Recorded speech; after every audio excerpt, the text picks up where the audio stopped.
bishop, pendant qu'il s'avance, nous acclamons le Seigneur. Nous invitons le bishop. Est-ce qu'on peut le recevoir?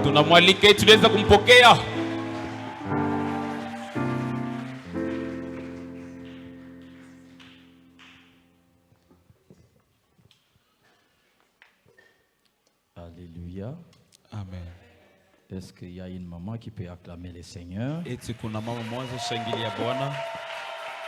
Est-ce qu'il y a une maman qui peut très bien acclamer le Seigneur? Voilà,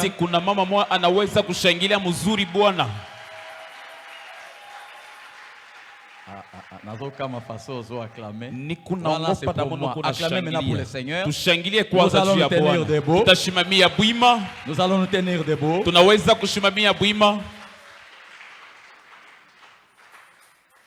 Quelle atmosphère. Soyez bénis.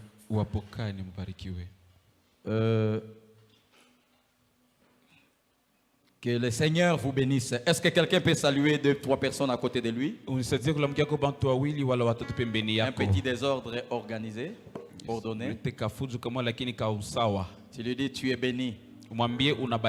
Dis-lui que le monde des ténèbres est tenté déjà de bouger.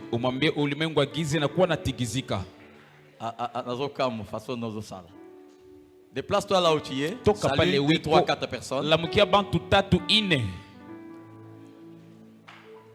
Nous sommes toujours debout. Nous allons prier. Que le Saint-Esprit soit au milieu de nous. Moi je vais disparaître. Et que l'Esprit de Dieu fasse quelque chose au milieu de nous. Prions le Seigneur. Père de grâce, Dieu de bienveillance, je te dis merci Seigneur pour ces moments, pour cette saison de cette convention internationale, oh Dieu. Tu as voulu faire quitter tes serviteurs de loin, des différents pays, pour venir arroser ce pays et cette ville. Nous pensons que c'est un rassemblement de héros. Nous pensons que c'est un moment d'ajustement. C'est un moment de perfectionnement. C'est un moment d'équipement, oh Dieu. C'est un moment éternel que nous sommes appelés à vivre le vrai surnaturel de Dieu. C'est un moment où Dieu, chacun doit avoir sa part. Merci, char d'Israël et sa cavalerie. Je laisse ces moments sous ton contrôle. Je lis tout esprit d'occultisme qui opère dans cette ville. Je lis tout esprit de la sorcellerie qui opère, Seigneur, dans cette ville. Et que seul le nom de Jésus soit élevé. Que seul le nom de Yahweh Shammah soit élevé. Seul le nom d'Elohim soit élevé. Seul le nom de l'Éternel, celui qu'on appelle l'Éternel des armées. Qu'il sache, qu'il comprenne que c'est toi l'Éternel. Ce que tu as dit, tu as annoncé, tu l'as accompli. Tu n'as jamais dit quelque chose et resté en route. Ta parole éternelle, c'est comme une pluie qui descend, ne peut pas rentrer sans avoir fait germer la terre, les herbes de la terre. Ô Père, ce soir, je laisse ton peuple. Cette portion des Écritures que tu as préparée pour ma soeur, cette pensée que tu as laissée pour mon frère. Je veux vivre la délivrance dans ma vie. Je veux vivre la délivrance dans la vie de ma soeur. Au nom puissant de Jésus. Amen. Amen. Que le Seigneur vous bénisse. Je ne saurais pas commencer mon message sans pour autant remercier l'apôtre Israël Monga et son épouse Maman Abigail.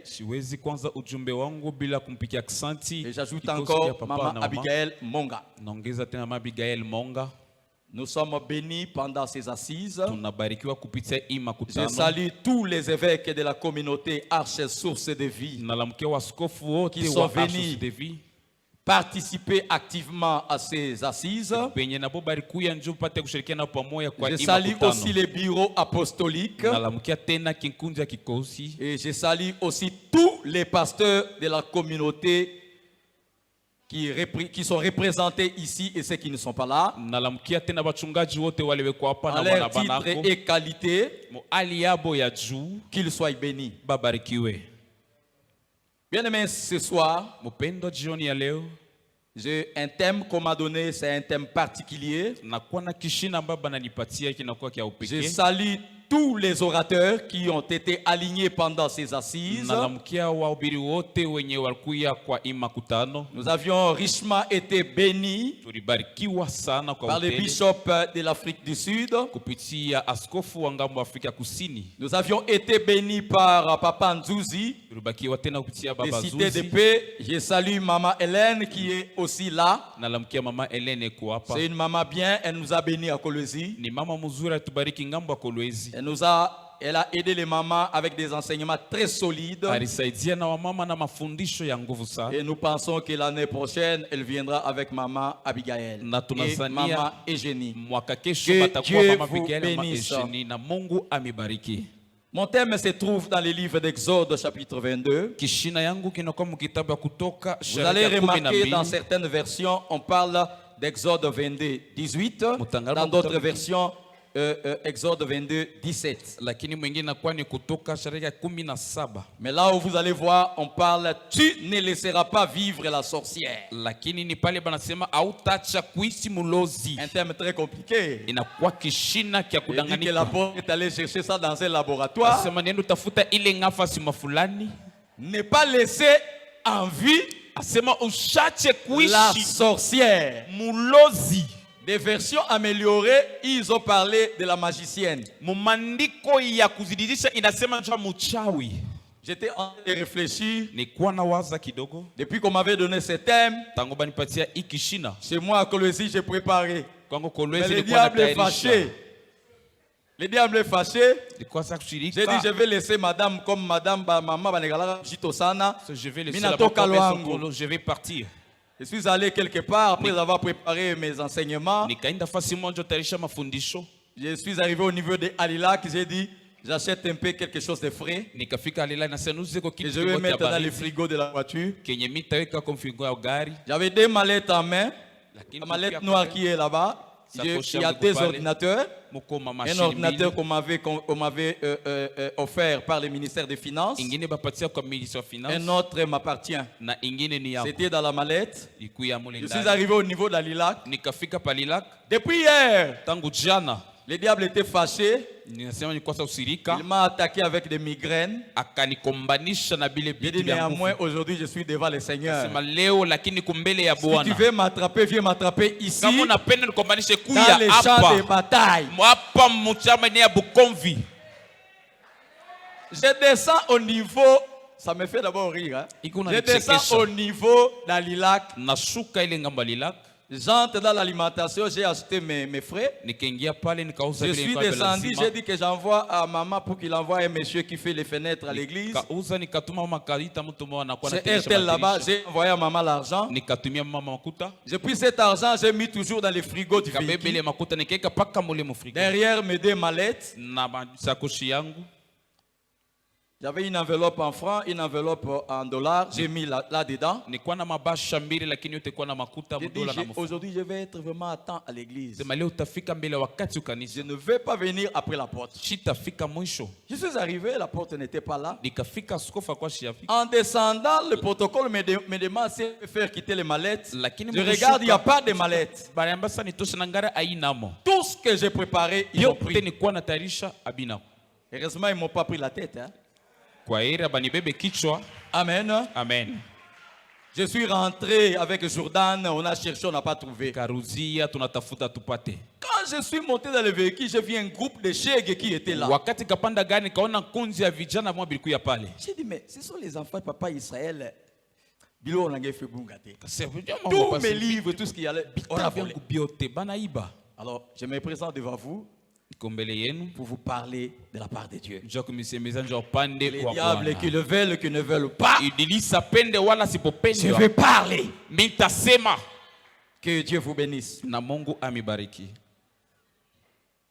Je bénis mon épouse, ma chouchou, ma grenade, mon bonbon. Quand je l'ai épousée, elle m'attaquait trop. vous un petit rien, seulement la sorcellerie. Vous un petit rien, seulement les oppressions. On a fait le mariage. C'était un grand mariage à Colosie. L'apôtre était là.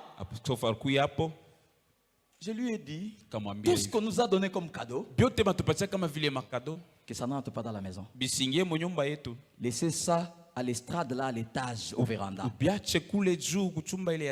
Ça fait 2 mois. Il y a même les eaux de pluie qui attaquaient les cadeaux. Ce n'est pas négliger ce qu'ils ont donné, mais je voulais comprendre quelque chose.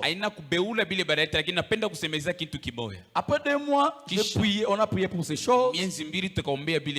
Déjà, on amène ça. Certaines choses sont arrivées à l'hôtel. On a volé à l'hôtel. Le diable n'est pas gentil. Et les tableaux, on a volé. J'ai dit que c'est le commencement des débuts. Parmi les cadeaux, je parle de la sorcellerie. Parmi les cadeaux, un membre de famille nous a offert 4 papiers hygiéniques ancienne série. Vous connaissez l'ancienne série? Oh, ils ont violet, ils ont moins rouge, moins jaune. 4. Déjà, le Saint-Esprit m'a dit, c'est la malédiction. Ça, c'est la malédiction. Ça, c'est une casserole. Il y a le couvercle que le prophète a dit. Là, c'est la malédiction qui est tentée de bouillir. Ce type, on ne voulait pas qu'il se marie. Il a accompagné tous ses frères. Il les a aidés à accompagner pour qu'ils se marient. Maintenant, lui veut se marier. Le premier signe, madame ne me comprenait pas. Il me trouvait comme un extraterrestre. J'ai dit, chérie, l'Esprit de Dieu me dit qu'on commence à faire entrer les cadeaux. Je veux commencer à scanner chaque cadeau.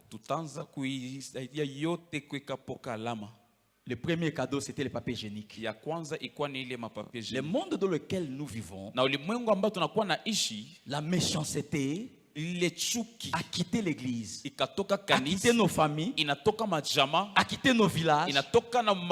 L'objectif, c'est de vous bloquer, c'est de vous détruire. Amen. Quand j'ai vu le papier hygiénique, j'ai demandé à Dieu, donne-moi la révélation. Aucun signe, aucun signe. Parfois, Dieu peut vous cacher certaines choses pour vous enseigner à comprendre quel genre de niveau de combat que vous avez. La femme a commencé à faire passer. J'ai dit ça, on va distribuer. Ça, on va distribuer. Mais ça, on va garder. Parmi les cadeaux, il y avait des fleurs. J'ai dit à madame, ça, tu fais d'abord entrer ça. On va dormir. Je te dirai si ça va rester. Bien aimé, le monde dans lequel nous vivons, c'est un monde où les esprits opèrent. Le thème de la sorcellerie, même beaucoup de leaders, les hommes de Dieu, n'aiment pas trop en parler. Je vous dis la vérité. Mais dans la Bible, dans ma Bible à moi, il y a plein de versets là où on parle de la sorcellerie. Et nous allons les exploiter ici. Beaucoup de gens ne veulent pas parler de la sorcellerie parce que dans nos églises, il y a des gros poissons qui n'aiment pas qu'on parle de la sorcellerie. Il y a des gens qui sont cartésiens, des vrais intellectuels, des vrais raisonnaires, des gens de principe.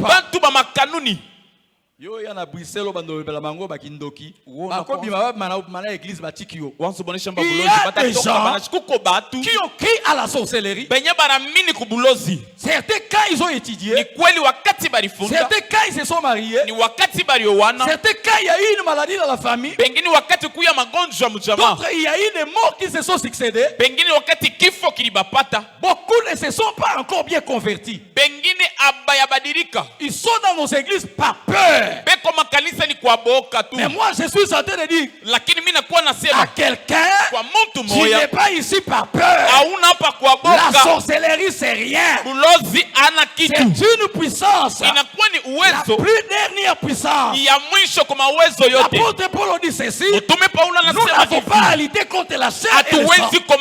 Mais nous avons à lutter contre les dominations, contre les pouvoirs, contre les autorités, contre les principautés et aussi les esprits méchants, le prince des ténèbres, les esprits méchants. C'est la catégorie là on trouve la sorcellerie. Et je te dis ce soir, ça c'est bien. La sorcellerie c'est la main du diable qui opère pour verser le sang. C'est l'art de faire du mal. La sorcellerie, c'est l'art de faire de nuire, de faire le mal. La sorcellerie n'est pas seulement un art, n'est pas seulement un métier. La sorcellerie, non pas seulement une pratique. La sorcellerie est une sémence. Ça grandit, ça se développe. Ce que je vous dis, la sorcellerie c'est une sémence. Partout ça entre, ça abîme, ça détruit. Ça met les gens dans la désolation. Ça bloque les destinées. La sorcellerie, je ne vante pas la sorcellerie. Mais je te dis que la sorcellerie, tout ce qu'on vous dit là, beaucoup de gens qui ne croyaient pas, mais quand il y a eu des problèmes, ils ont cru, ils ont pris des précautions. Dans les temps, on avait l'habitude d'envoyer nos enfants dans des vacances dans des familles. Aujourd'hui, beaucoup des hommes de Dieu, des serviteurs de Dieu, ils savent. C'est une sémence qui commence à attaquer les enfants. Vous pouvez être plus spirituel que vous soyez. Et quand ça va entrer, vous ne saurez pas. Parce que nous sommes appelés à vivre avec des personnes dans nos environnements. C'est une sémence qui peut entrer au travail, qui peut entrer dans l'amitié, qui peut faire confiance aux gens. Mais ces personnes-là à qui tu fais confiance, tu ne les connais pas encore bien. La sorcellerie c'est un état d'âme. Écoutez-moi, la sorcellerie c'est l'art de faire le mal. C'est l'art de la méchanceté. Je suis en train de parler à quelqu'un.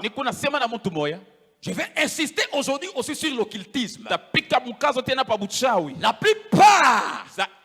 les gens que Dieu amène dans cette communauté,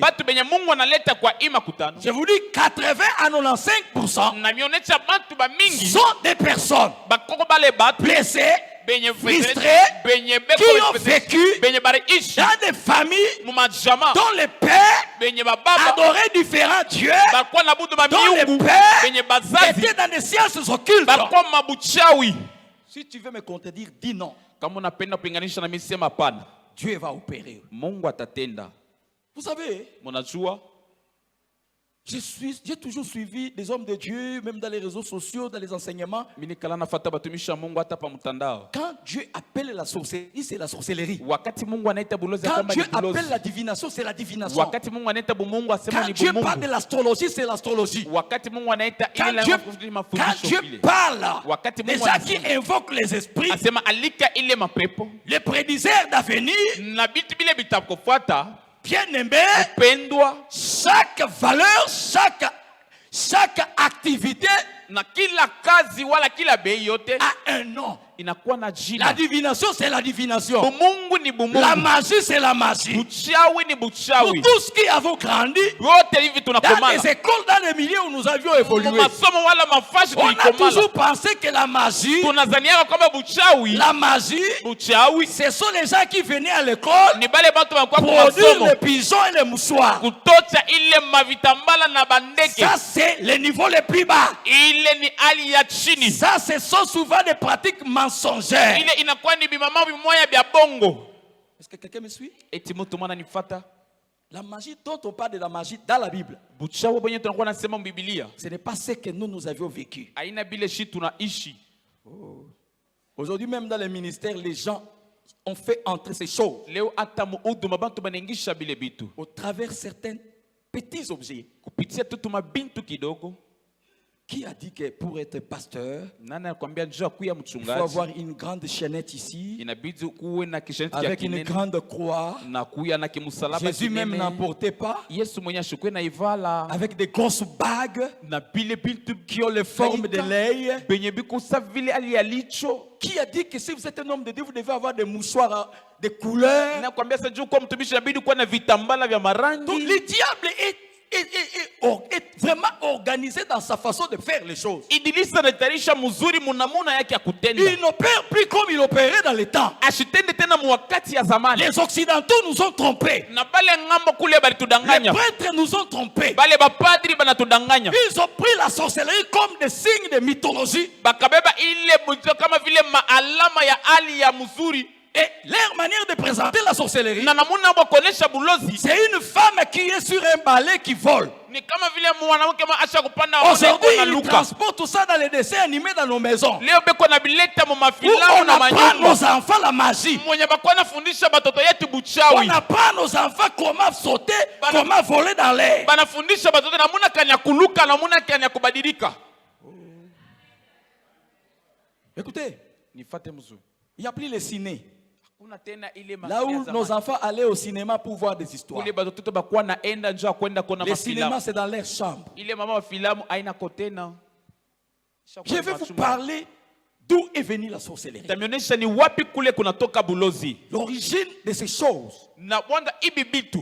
D'où ça a commencé. Byote bilianzia. La Bible dit au commencement, ce n'était pas ainsi. Biblia inasema chanzo akukuyake hivi. Au commencement, ce n'était pas ainsi. Mwanzo abikuyake hivi.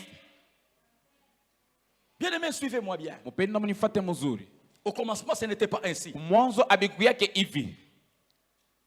Oui, c'est vrai, l'homme a cheaté, l'homme a péché. Ndiyo ni kweli mtu aranguka na alitenda Adam zambi. et Ève ont péché. Adam na Hawa balitenda Le zambi. mal est entré. Na La kaingia. mort est entrée. Kifo kikaingia. Chacun a reçu sa malédiction. Kila mmoja akapata Le laana diable a reçu yake. sa malédiction. Na moyo akapata laana La femme a yake. reçu sa malédiction. Bibi naye kapata yake Je ne sais pas laana. si pour la femme c'est la bonne malédiction. Sijue kama ya mwanamke ni laana ya mzuri. Mais dans cette malédiction, Lakini mwa ile laana les serpents haïssent sa malédiction. na muko tena ile Mais kale les laana. choses ne se sont pas arrêtées. Lakini bintu bila bikushibame. Le premier être à mourir, c'est le fils de Ève. Na wa kwanza mkufa ni mwana wa Hawa. Vous allez voir comment est-ce que la méchanceté est tentée de se manifester. Mutaona vile makaya kwa natenda.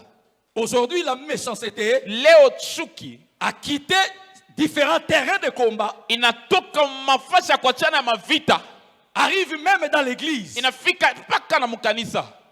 Quand nous on entrait dans l'église, on pensait que tout le monde sont des saints. Wakati tuko naingia mkanisa tunaona bantu bote ni batakatifu. Je vous dis la vérité. Namionyesha ukweli. Vous êtes maman pasteur, Uko mama mchungaji, vous êtes pasteur. uko mchungaji. Il faudrait que le service de ministère que nous faisons aujourd'hui Inabidi kazi ya butumishi tunakuwa nafanya puisse leo donner à nos enfants la soif de servir Dieu. ipate kupatia batoto yetu kiu Mais cha kumtumikia Mungu. lorsqu'ils apprennent que leur papa, Na wakati banasikia kwa bazazi yabo on a tenté de l'empoisonner, balipima kumutilia sumu, l'enfant se pose au moins la question, mtoto anakuwa na jiswali, est-ce que le ciel existe vraiment? eti mbingo iko kweli? Serais-je aussi servante de Dieu ou serviteur de Eti Dieu? na mie takuya kijakazi wala mtumishi wa Mungu? Ce que je vous dis, c'est la vérité. Inamionyesha ni ukweli. Le monde dans lequel nous vivons devient tellement un monde très compliqué. L'apôtre était à Bruxelles chez Maman Mimi, pasteur Mimi. On communiquait avec lui. Il est rentré. Il est parti en Afrique du Sud. Il m'a appelé. Vous êtes en train de vous préparer pour le travail? J'ai dit oui. Je me réveille le matin. L'esprit me dit de faire un test de poison. Il n'y a pas quelques mois, j'ai été empoisonné. Et le monde des ténèbres ne veut pas vous laisser vivre et suivre les prémices que Dieu a prévues pour vous. Mais Dieu vient de nous donner un thème compliqué. Ne laissez pas la sorcière vivre. Dieu est-il meurtrier? Dieu n'a jamais été meurtrier. Dans l'Ancien Testament, il y a eu des gens qui avaient la destinée comme de Samson. Plein de grâce et de puissance. Mais comment est-ce que la sorcellerie qui est passée par les femmes qu'il a contractées sont arrivés à détruire même son ministère, même ses yeux? Mais je suis en train de dire à quelqu'un, il y a des visions qui ont commencé, qui sont morts. Il y a des visions qui ont commencé, qui se sont disloquées. Mais une seule chose, la vision, c'est quelque chose qui est aussi comme une semence. Ça naît, ça grandit, ça se développe. Là où ça commence, c'est petit. Mais là où ça va, c'est très grand. Plus ça devient grand, plus le niveau de combat devient grand. Dieu a constaté que l'humanité était perdue. Dieu voulait donner une possibilité de sauver l'humanité. Mais ce qui m'a étonné, j'étais en train de lire dans ma Bible, dans le livre de Genèse, chapitre 10, au 8e au 9e verset. On va nous balancer ce verset. Je vais vous parler d'un personnage que le diable a utilisé aussi comme la sorcellerie, comme un bras. La Bible dit Couche engendra aussi Nimrod. C'est lui qui commença à être puissant sur la terre. Il fut un vaillant chasseur devant l'Éternel. Alléluia. Amen. Il fut un vaillant chasseur devant l'Éternel. C'est pourquoi l'on dit comme Nimrod, vaillant chasseur devant l'Éternel. On peut nous balancer jusqu'à 10. Il régna d'abord sur Babel, Erech, Akab, Calné et au pays de Shiné. Est-ce que quelqu'un peut acclamer d'abord le Seigneur?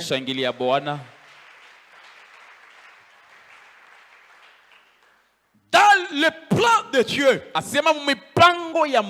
dans la pensée de Dieu, à cette période, Dieu n'avait pas encore la pensée de mettre un roi. Après le déluge, vous vous souviendrez dans ma Bible, la Bible dit, c'était pendant la période de Noé. L'homme de Dieu nous a parlé des avantages de l'alliance. Nous a parlé de la multiplication. Nous a parlé de la fécondité. S'il y a quelque chose que l'ennemi combat, comme la multiplication, alléluia. Amen. Le diable n'aime pas les mariages. Parce que le mariage produit. Le diable n'aime pas les familles. Parce que la famille, c'est la cellule de base qui fait de nous ce qu'on est. Et je suis en train de dire à quelqu'un, s'il y a des bonnes alliances, il y a aussi des fausses alliances.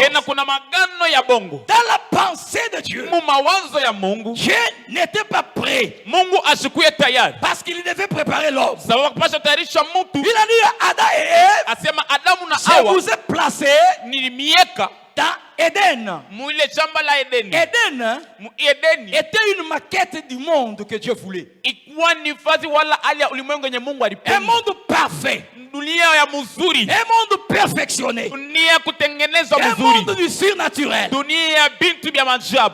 un monde où il n'y avait pas le mal, où il n'y avait pas de soucis, où on ne cherchait pas à manger, où les lions pouvaient vivre avec les surfs, les léopards pouvaient vivre avec les poules. Mais à cause du péché, à cause du péché, et le monde est devenu ce qu'il est devenu.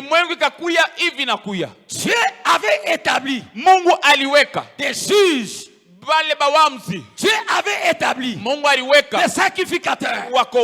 Mais la Bible nous renseigne. Chaque fois dans la Bible, même Jésus s'est référé du temps de Noé. Noé était un standard. Des hommes uniques. Il a vécu 950 ans. Pourquoi il a vécu longtemps? Il a dépassé l'âge de la malédiction. Noé a expérimenté l'alliance avec Dieu. La Bible dit, Dieu l'avait béni. Il commençait à cultiver la terre. Et quand il cultivait la terre, le monde dans lequel Dieu l'a choisi pour faire sortir les gens de quitter le mal pour connaître le Seigneur. L'achat, c'est une dimension où Dieu sélectionne. L'achat, c'est un endroit où Dieu fait conserver l'espèce. Le monde est sous la pollution. Et dans cette pollution, dans ce monde de la vitesse, nous devons être prudents. Parce que le diable, nous parlons de la technologie spirituelle. Nous parlons du surnaturel. Nous parlons du perfectionnement. Je vous dis, ces gens-là sont sérieux dans ce qu'ils font. Alléluia. Amen. Alléluia. Dieu n'avait pas pensé mettre un roi. Vous êtes lecteur de la Bible. Vous connaissez qu'il y a eu un roi qu'on appelle Saül. Dans le livre de 1 Samuel 28, 4 à 19. Vous comprendrez que ce roi avait aussi le désir qu'il avait reçu de peuple qui voulait mettre dans sa pensée. Ce n'était pas le temps de Dieu. Ce n'était pas le kairos de Dieu. Parce que dans les stratégies de Dieu, pour accomplir les choses, il y a un temps qu'on appelle chronos. Et dans les chronos là, il y a une portion de temps qu'on appelle kairos. Mais dans les kairos là, c'est un moment, c'est une portion de temps que Dieu donne à l'église et aux chrétiens de saisir les temps sont mauvais. Les temps sont mauvais. Nous devons racheter le temps. Vous fouillez la sorcellerie. Vous prenez vos enfants. Vous laissez à la maternelle. Les maîtresses qui sont là-bas, il y a toujours des agents du diable. Vous allez, les enfants vont à l'université. Ils peuvent aller étudier loin, même tout près. L'environnement où ils vivent, la sorcellerie est fréquente. Qu'est-ce que vous allez faire? Les enfants n'ont pas de révélation. Ils ne voient pas. Mais le Dieu de l'alliance le Dieu de l'alliance. Il est le Dieu, non pas seulement qui combat pour nous, qui nous protège aussi, qui nous prévient du danger. Écoutez-moi bien aimé. Pendant ce temps,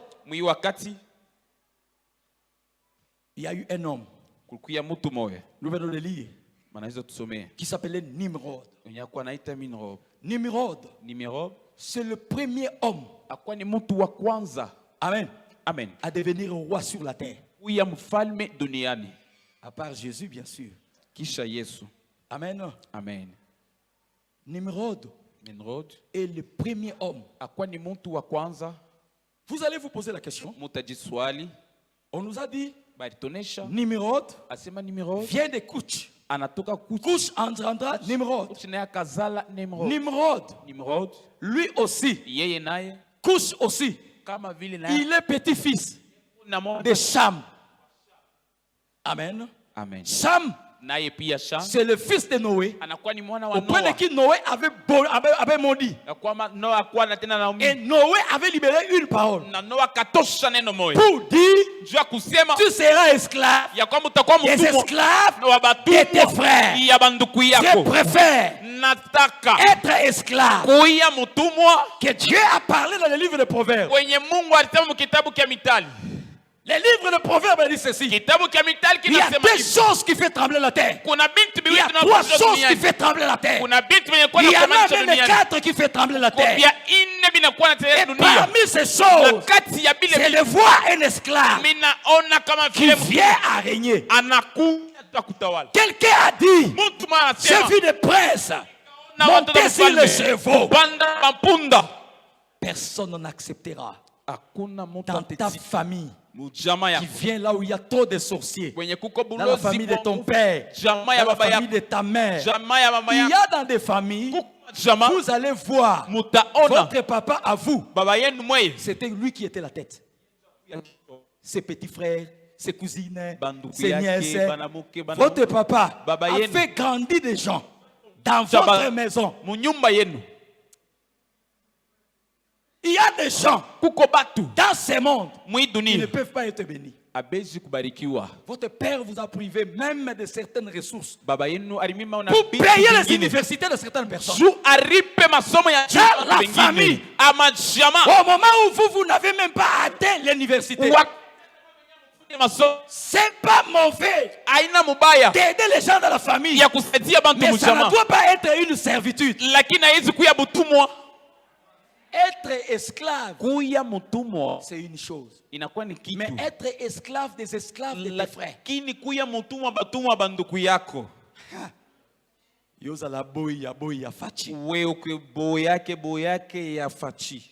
amen. Amen. D'abord, boy nae azata ya famille na été. Aza bien. Yo, ozala esclave. Il y a un Dieu juste. Il ne permettra pas que le nom de votre papa puisse disparaître comme ça. Il y a des choses que votre papa n'a pas fait. Il y a des choses que tes oncles n'ont pas fait. Même si tu viens dans une famille matriarcale où la sorcellerie a imposé à l'oncle d'oublier ses enfants et s'occuper des enfants de sa soeur et de ses frères. Il y a une dame qui chante à l'Obarakuti Mezakindoki. Jusqu'aujourd'hui, il y a des gens qui attendent que leur frère meure pour prendre votre maman.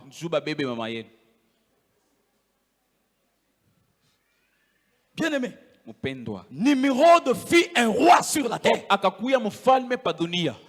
Et sur la terre, Nimrod, la Bible dit il fut chasseur. J'ai trouvé une incompatibilité. Quelqu'un qui était vaillant chasseur, il veut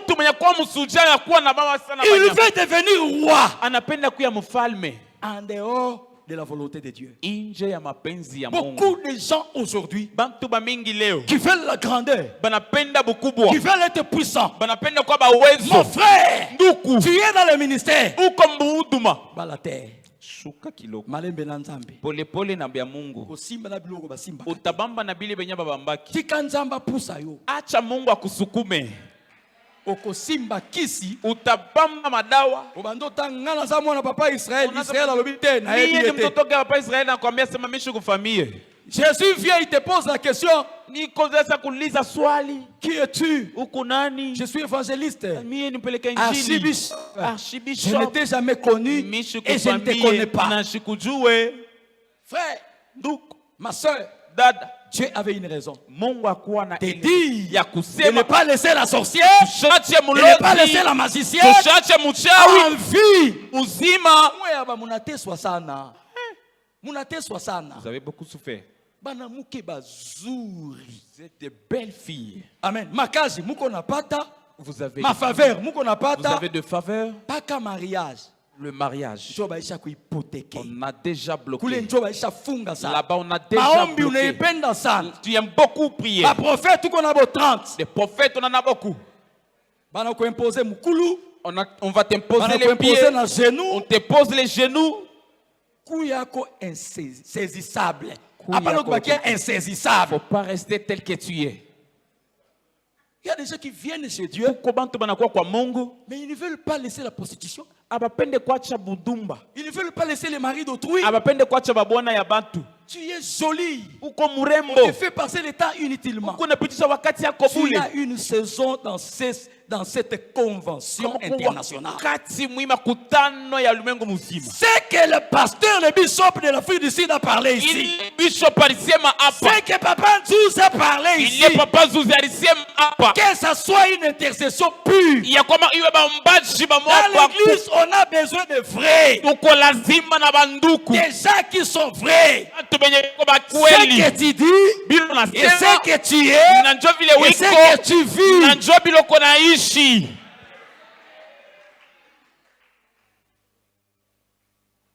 Dites d'abord Amen. Amen. Je me suis posé trop la question, pourquoi Dieu il veut tuer la sorcière, les sorciers? Est-ce que la sorcellerie est féminin? Amen. Amen. Moi, je vis dans l'église. J'ai travaillé longtemps dans l'église. Quand vous venez me présenter quelqu'un, j'ai toujours demandé à Dieu, ce n'est pas bien prêcher qui fait de toi un homme de Dieu. Ce n'est pas l'école pastorale ou les tosses que tu vas porter qui fait de toi un homme de Dieu. Paul a dit, vous êtes mes lettres. Amen. Amen. Qui t'a dit que si tu as l'argent, tu as la vie éternelle? Tu vas périr avec ton argent. Le surnaturel, ça ne s'achète pas avec de l'argent. Pierre a dit à Simon le magicien, va périr avec ton argent. Le Saint-Esprit, on ne l'obtient pas avec de l'argent. Même le ministère, ce n'est pas l'argent qui fait le ministère. Nous avons servi Dieu plusieurs années. Pourquoi qu'on n'a pas été tenté? On a vu des femmes comme des anges. Maman Noëlla. Moulise papa. Quelqu'un qui vient là-bas, papa. Mobali nanga. Mayoya. Shishikie kitu. Quand on arrive à voir, ça c'est un message qu'elle veut lancer. Pourquoi entre nous, qui va tomber dans les filets.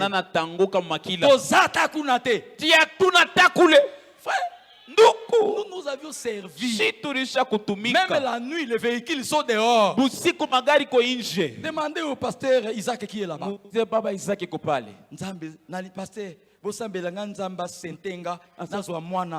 fait 10 ans, 15 ans. Ce qui Nzambe a pesinga comme si santé et être enceinte, c'est la même famille. On a vu des gens venir nous chercher. Vous allez voir la porte, Kouloutou. Kouloutou, venez d'abord. Je vais faire ce travail. Je veux qu'on soit avec vous. Hein? Frère, nous, acha ile intercession loko nafanya kuwekeana watu mikono.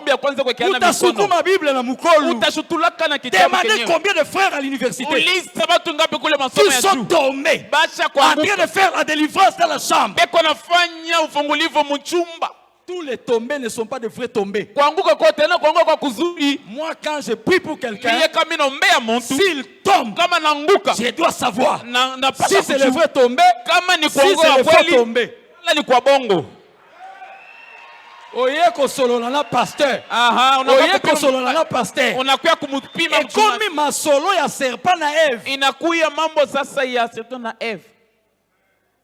Perdu à cause de ma solo milai. Ni inapotea kwa mambo ya disi ya mrefu. Moi j'aime beaucoup certaines femmes hein. Apeleka banamuke bengine. Moko kosilikela hein. Utamshirikia. Na pe musala na ye. Unafanya kazi yake. Depuis qu'on a commencé la cure d'âme avec toi, ça n'a jamais fini. On est au milieu.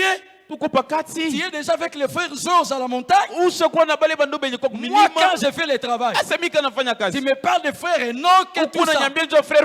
La télémissi Moussala. Les frères Enoch Assilissa. Les pasteurs ne sont pas des agents de maintenance.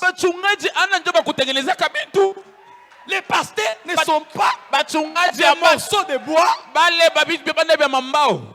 Les pasteurs que vous voyez ici, s'il y a des gens malheureux, c'est les bishops et les pasteurs. Parce qu'ils ne travaillent pas pour leurs propres enfants, mais ils travaillent pour les enfants des autres personnes.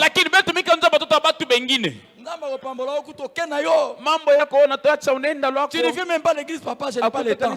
Aujourd'hui, tu n'as pas le temps. Quand tu venais ici, tu avais les babouches, tu avais les pantalons compliqués. On a prié sur toi.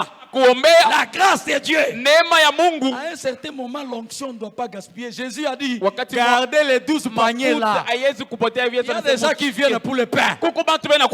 Venez pour Dieu qui donne le pain. Venez pour Dieu qui amène le pain. Si l'apôtre est en voyage, il y a papa Josaphat qui prêche, tu t'absentes. Tu viendras, Dieu vient prendre son église. Papa Israël est là où il était dans la chambre de tôle, il mange le beefsteak, Dieu aussi l'a pris, et sa femme.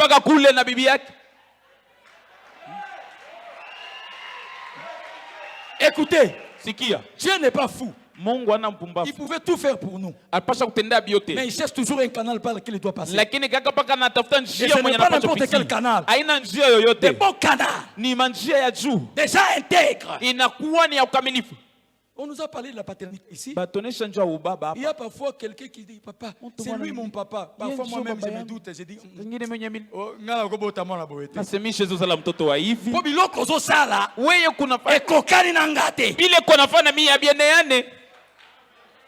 je vous dis la vérité.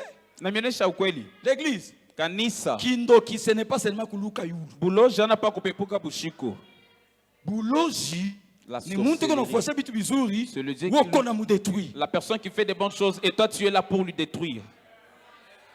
Il y a des gens qu'on ne peut pas détruire. Plus tu les détruis, plus tu te lèves. Plus tu les diminues, plus ils se multiplient. Demandez à Pharaon. Laissez-moi rentrer chez Nimrod. Nimrod que vous voyez là. Moi je laisse les gens dans la route et je vais te laisser dans la route. Nimrod là que vous voyez. C'est le premier être à être roi sur la terre. Ce n'était pas la volonté de Dieu. C'est ça le désir de l'occultisme. Tu es l'intelligent. Mais tu veux être au-delà de l'intelligence. Tu vas toucher les choses. Nimrod, c'est le bras de Satan. La sorcellerie a des dimensions. Il y a la sorcellerie. Si on vous dit qu'il y a une sorcellerie passive et active, on vous a trompé. Ce sont les théologiens scientifiques qui vous donnent des choses. Il n'y a qu'une seule sorcellerie. Soit elle est consciente ou inconsciente. Alléluia. Mais la plus mauvaise, c'est être dans la sorcellerie inconsciente. Parce que tu ne sais même pas quand est-ce qu'on a commencé à t'utiliser. Qui t'utilise, c'est au travers de la nourriture, c'est ton propre parent, c'est ta propre maman qui t'a épousé, ou c'est un oncle, la maison là où tu as grandi.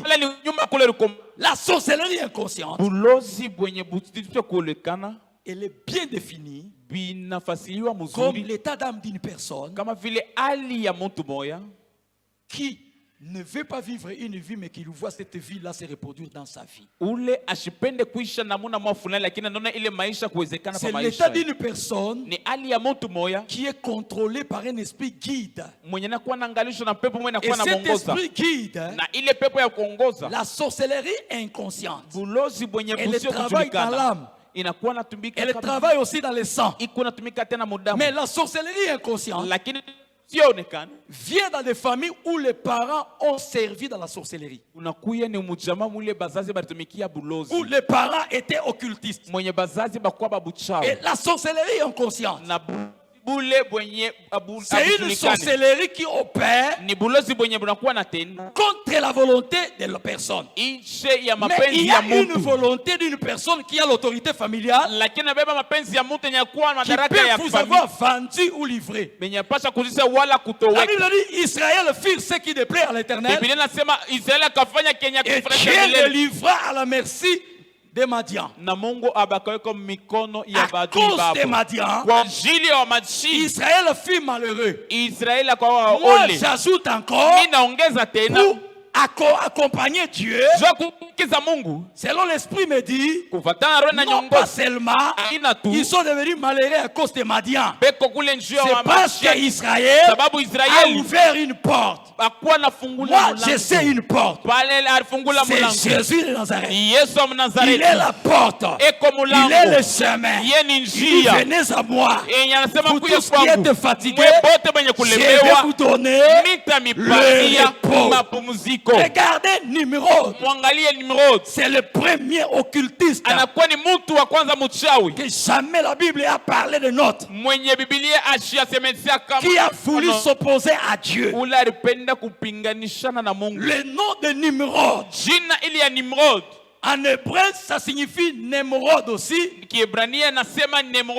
Mais ce nom-là signifie rebelle. Oh, le diable était très fâché. Est-ce que ça passe? Est-ce que ça passe? Est-ce que ça passe? Amen. Écoutez-moi bien aimé. La sorcellerie inconsciente, tout ce que vous avez l'habitude de dire, mari de nuit, les esprits des eaux, oh, les manques de mettre au monde, vous avez des problèmes de beauté. Ta beauté, tu es belle, mais ta beauté est détruite. Donc la sorcellerie inconsciente, c'est une sorcellerie qui est guidée dans le monde occulte et dans le monde de la sorcellerie en même temps. Pasteur Olivier, j'ai fait une expérience dans la délivrance. Malgré la position de l'occultisme, l'occultisme c'est au niveau élevé, le satanisme c'est au niveau élevé. Il y a une sorcellerie qui est utilisée au niveau des autorités, que personne ne te trompe aujourd'hui. Aujourd'hui, ça commence à entrer même dans les environnements des pasteurs. Une sorcellerie même visible. C'est là que vous voyez des foules et des foules entières d'aller adorer. Là où vous évangélisez, mais là où on leur demande d'amener des pommes, d'amener les œufs, d'amener les dassani, ils sont foules. Qui vous a dit que l'église peut être remplie avec les eaux bénites? Je vous dis, c'est une transaction qui est préparée dans le monde des ténèbres. La sorcellerie inconsciente. Beaucoup de pasteurs ont des problèmes pour libérer les gens de la sorcellerie inconsciente. Parce que c'est une sorcellerie, on peut te délivrer, tu laisses les péchés. Les jours que tu rentres dans le péché, ça rentre avec force. Une personne lui-même est tentée de détruire sa propre destinée. Tout ce que vous voyez les gens dans la famille, on a possédé avec l'esprit d'ivrognerie. Les belles femmes, on a imposé l'esprit d'impudicité. Ce n'est pas quelque chose qu'il faut rire. Ça fait très mal pour un parent qui a mis au monde, qui a fait enseigner les enfants des universités. Ce sont des sacrifices pour dire que demain, je vais jouir du fruit de mes entrailles. Même ton pasteur ne sait pas. Quand ça se brise, tu viens parler. Qui t'a fasciné? Qui t'a ensorcelé? Tu as commencé bien. Regarde là où tu arrives. L'église. Dieu est tenté de nous avertir. Que ce soit la sorcellerie consciente ou inconsciente, c'est un monde dans le surnaturel que vous ne saurez pas contrôler. Il faut mieux prendre des précautions. Fermez les portes. Tu peux être ici. Tu viens, on prie pour toi. Mais tu étais chez un prophète qui t'a lavé tous les corps. On te dit même de partir sans regarder derrière. Ne pas regarder derrière quoi?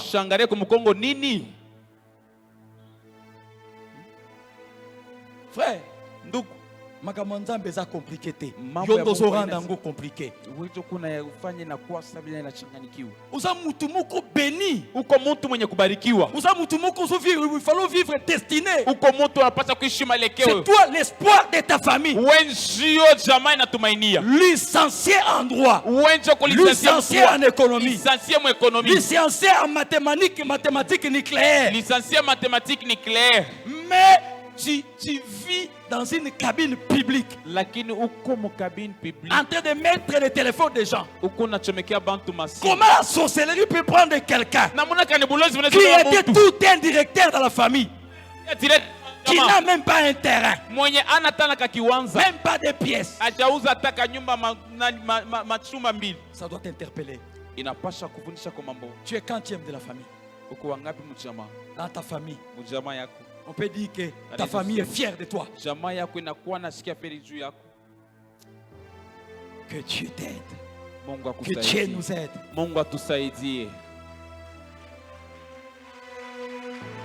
Que Dieu nous aide. J'aimerais conclure en disant, la sorcellerie, elle existe. Même Pharaon avait des gens de la sorcellerie qui travaillaient pour lui.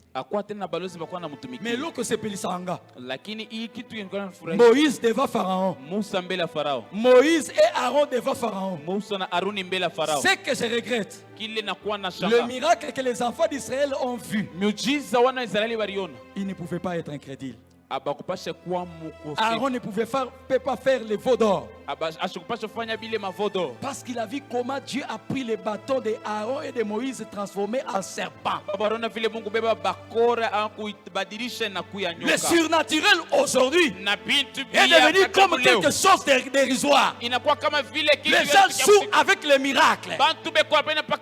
Il y a des choses que vous vivez dans cette communauté, les autres ne les vivent pas. Moi, j'ai vu les surnaturels au salon, dans la chambre, dans la cuisine, même dans la toilette.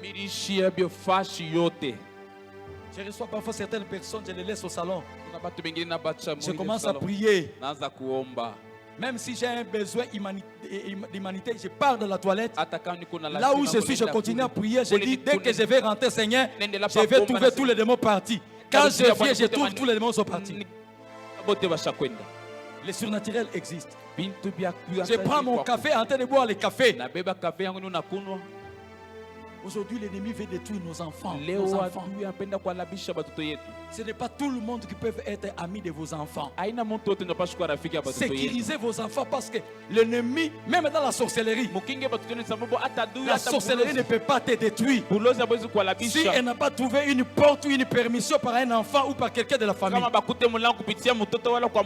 Aujourd'hui, si un pasteur perd sa femme, il a sacrifié. Aujourd'hui, si un pasteur perd quelqu'un dans la famille, il a sacrifié. Essayez seulement d'avoir beaucoup d'argent quelqu'un ne meurt pas. Si seulement elle meurt, c'est toi le premier sorcier. J'ai dit à quelqu'un dans la famille qui a dit que je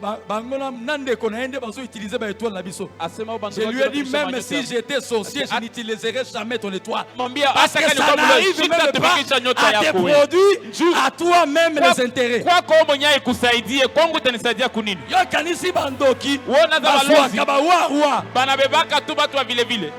Oh, maman Langaï. Oh, maman yangu. Oh, mi baba yake comme logi. Oh, son père est sorcier. Entre guillemets.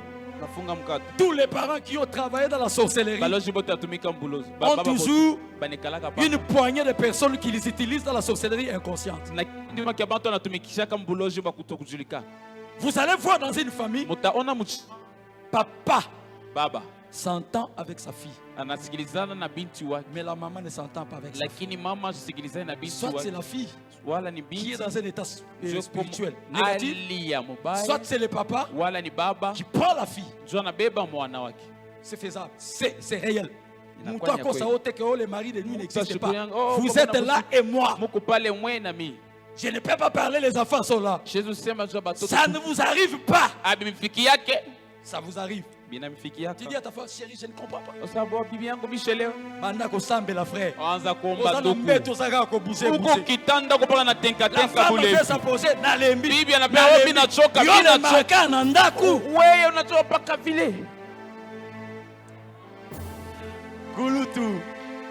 Amen. Amen. Amen. Amen. La sorcellerie n'est pas gentille, apôtre. La sorcellerie n'est pas gentille. Je vous dis la vérité. Bazui Bible, bazui ba papier nanga, ngayo na teit. Banabeba Biblia, banabeba papier. Bacha lisu poison, na roda mango. Un jour, j'ai appelé apôtre.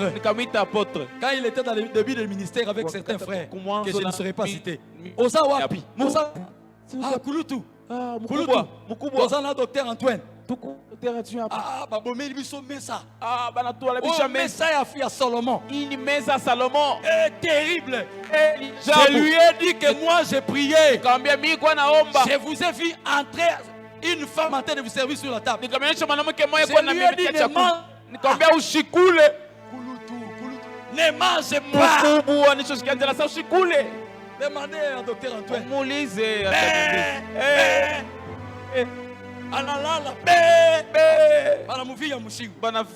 Faites attention, frère.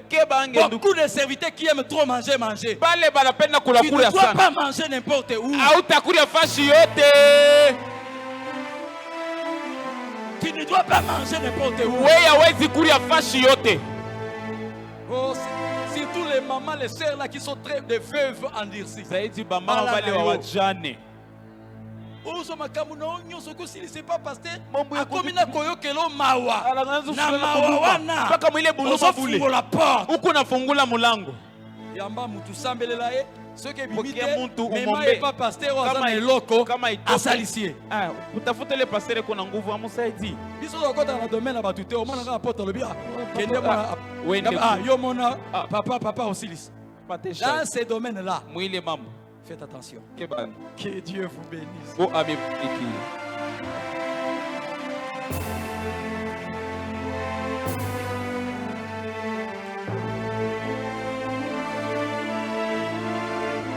Est-ce que tu peux acclamer le Seigneur?